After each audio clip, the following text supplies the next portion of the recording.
I'm not gonna lie, Belize was not even at the top of my list when I started planning this trip.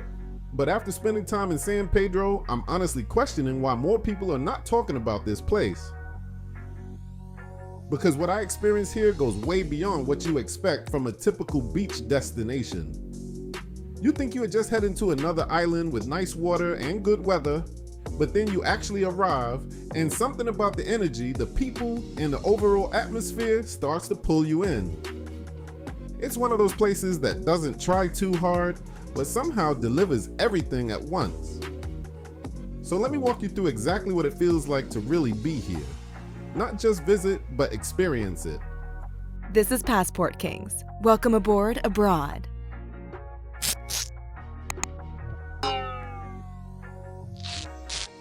I landed in Belize City first, and instead of rushing straight to the island, I decided to spend a full day there just to get a feel for the country. That turned out to be a great decision because the energy in Belize City gave me an early glimpse into what Belize is all about. All right, so Royal family, listen, anytime you go to Belize, you don't have to go straight over to San Pedro. There is so much to offer right here in Belize City, right around the airport. So make sure that you explore the entire area of the place that you hang out in.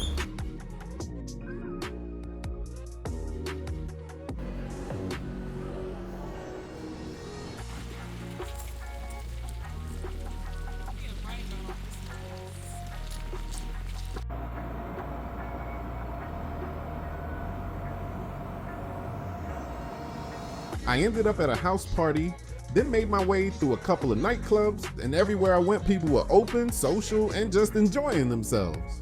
There was music playing in the streets, people laughing, dancing, and connecting, and it never felt forced or staged. It felt real, and that set the tone for everything that came after.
The next morning, I continued the journey to San Pedro, and getting there is an experience all by itself.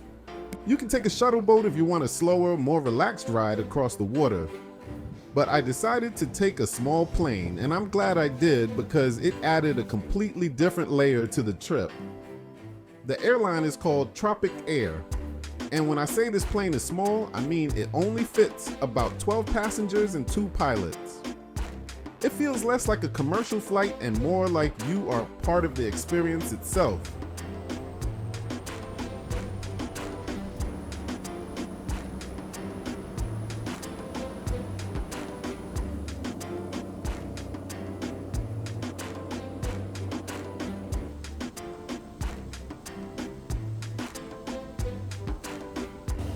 Once we got into the air, everything changed.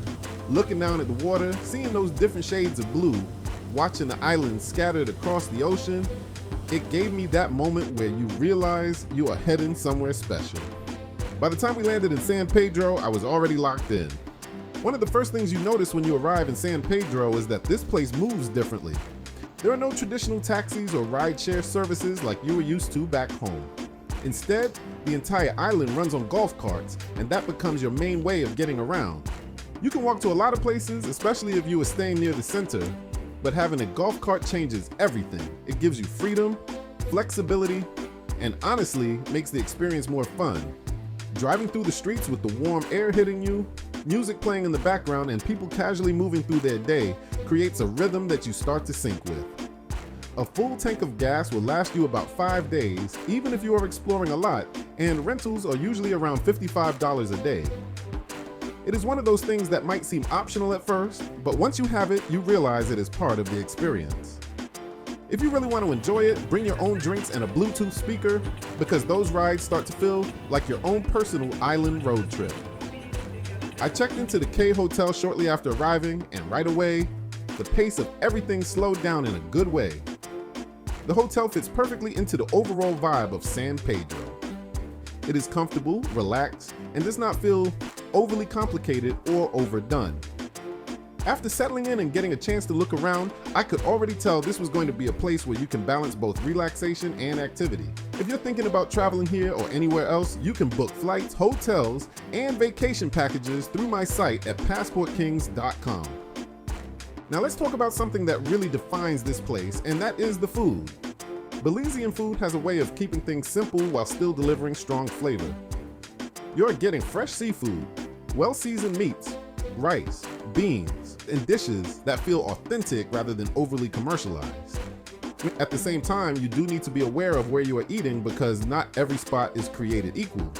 There are certain restaurants that have gained popularity through social media, and because of that, their prices have gone up significantly. I went to a seafood spot called Carumba San Pedro, and while I will say the food was fresh, well-seasoned, and cooked properly, the price did not match the experience. It was one of those moments where you realize you are paying more for the name than the actual value.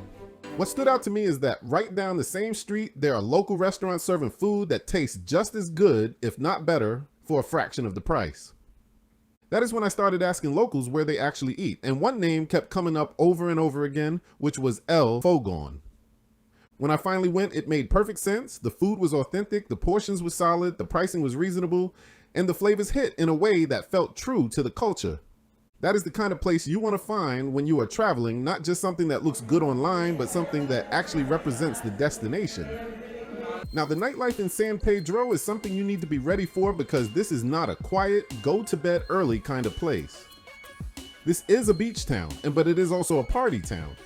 And those two things blend together in a way that works. You can easily go to 3 or 4 different nightclubs in one night, and each one gives you a slightly different experience. Some places are more upscale with a polished look, while others are more raw, more crowded, and honestly, more fun because the energy feels less controlled.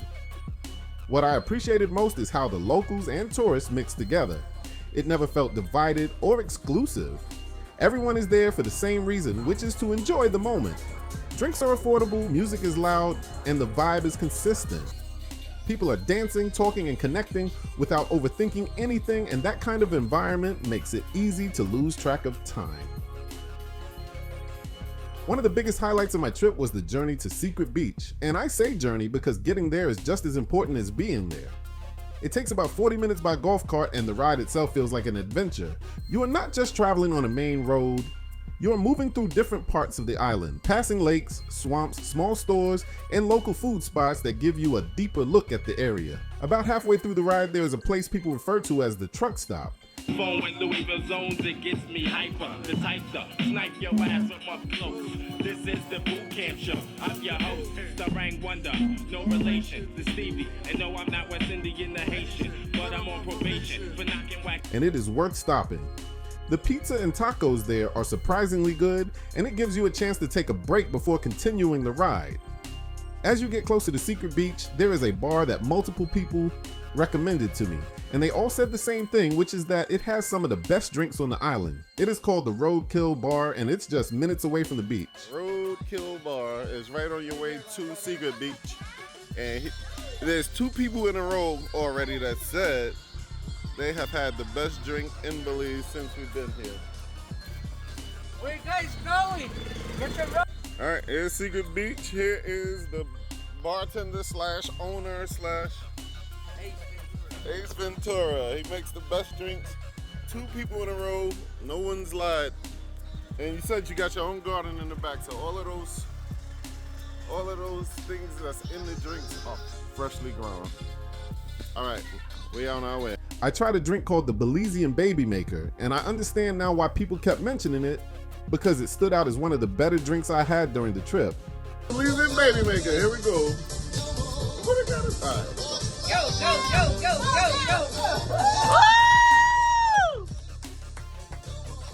It's happening. When you finally arrive at Secret Beach, everything opens up.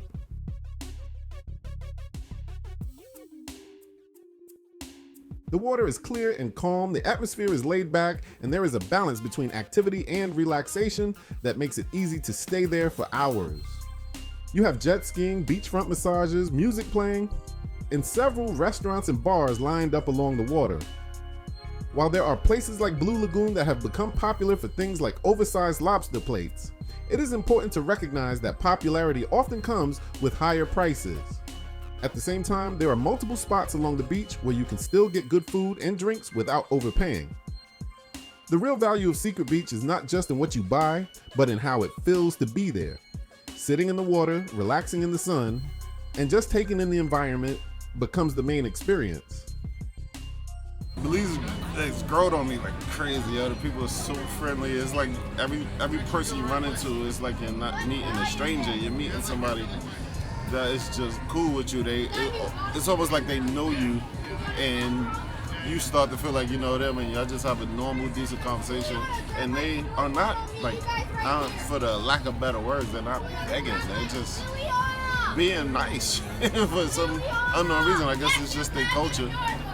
But yeah, I like Belize. I like Belize a lot, and the scenery is so dope. Yeah. The water, the rides, everybody you run into. The locals here are genuinely kind in a way that does not feel forced or transactional. Conversations happen naturally, and people are open to helping you without expecting anything in return. There is no language barrier since everyone speaks English, which makes everything easier, but beyond that, it is the attitude that stands out. People are relaxed, welcoming, and comfortable in their environment, and that energy transfers to you as a visitor. You start to feel more at ease, more present, and more connected to the experience. They go out of their way to help you in any way they can. The local women are beautiful and in great shape, and the dudes are so chill you may think they are faking, but they're not. The other visiting tourists are upbeat, ready to party, and will happily join you in the good time. It was too fast. I ain't pressed record yet. If you're curious how I'm able to travel like this and actually make money doing it, I'll leave a link below where you can learn more. Another thing that caught me off guard was how clean everything is. The streets are well maintained, the beaches are clean, and even areas you might expect to be less organized are kept in good condition. It shows that there is pride in the island, and that makes a difference in how you experience it. From a financial perspective, San Pedro is also more accessible than you might think. The Belize dollar typically operates at a 2-to-1 ratio with the US dollar, which means your money can go further if you are mindful of where you spend it. Local food vendors, smaller restaurants, and everyday purchases tend to be very affordable, while tourist-driven locations can be more expensive. There's also a supermarket in the center of town where you can find most of the items you would expect back home, which adds another layer of convenience to the trip. So the question becomes, who is San Pedro really for?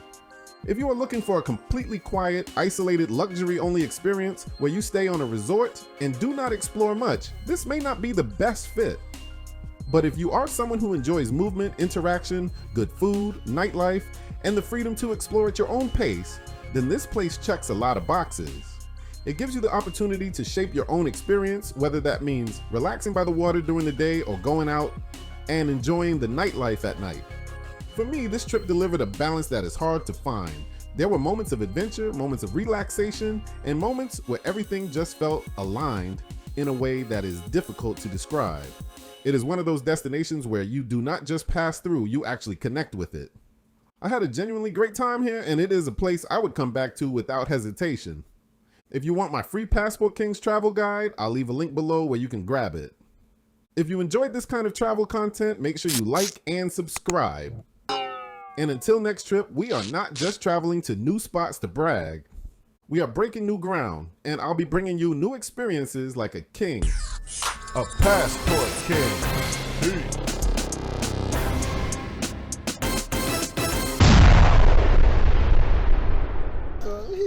Let's go with that duck. That duck is deeper. Yeah, that one is better. Should we do that one? Let's go there. I'm just like having such a good time watching the sunrise. I'm having so much fun. No, I can't swim that well. So much fun. Let's go ahead. Come on, you already done stripped down. Do it! Yeah! Don't jump, don't jump. Don't jump. She said don't jump. Don't jump, climb down. Or do a flip, but like... I'm just kidding, don't like fully jump like that because it's shallow. I'm not getting it until all the baddies get in. If the girls are in the water, I'm not going.